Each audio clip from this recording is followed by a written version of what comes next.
तकरीबन 6 दिन जो है हम लापता रहे। रात पे हमें कुछ पता नहीं था कि कहाँ ले जा रहे हैं, और अचानक शहर के मुख्तलिफ हिस्सों में हमें छोड़ दिया गया और वापस पहुँचे यहाँ। साथी आए, साथियों के साथ बैठे। तो क्या इस दौरान गिरफ्तारी या दौरान जब तक आप लापता रहे कोई तशद्दुद का निशाना बना, कुछ पता चल सका कहाँ थे, कैसे लोग? कुछ पता नहीं है, क्योंकि यहाँ से जाते ही हमें आँखों पे पट्टियाँ बंधी थी, और वापसी पे भी यही सूरत हाल थी, सेम कंडीशन। वहाँ पे भी सेम कंडीशन थी। हमें एजेंसी का पता नहीं चला कि कौन एजेंसी थी, कहाँ से, क्या है, कुछ नहीं, कोई इन्फॉर्मेशन नहीं इस बारे में।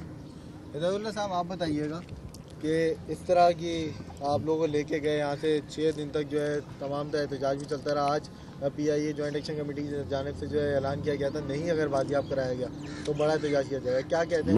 मैं मशकूर हूँ अपने PIA जॉइंट एक्शन कमेटी और तमाम दोस्तों का, साथियों का, कि उन्होंने अपना भरपूर एहतजाज जारी रखा। सबसे पहले तो मैं उनका शुक्रिया इस पर अदा करता हूँ। दूसरे, हमारे लिए जो उन्होंने स्ट्रगल किए, मैं उनके इंतहाई मशकूर हूँ कि वो हमारे साथी, और माशाल्लाह उन्होंने इस वक्त तक जो अपना रोल अदा किया, यही होना चाहिए मज़दूरों में, और ऐसी कोई ख़ास बात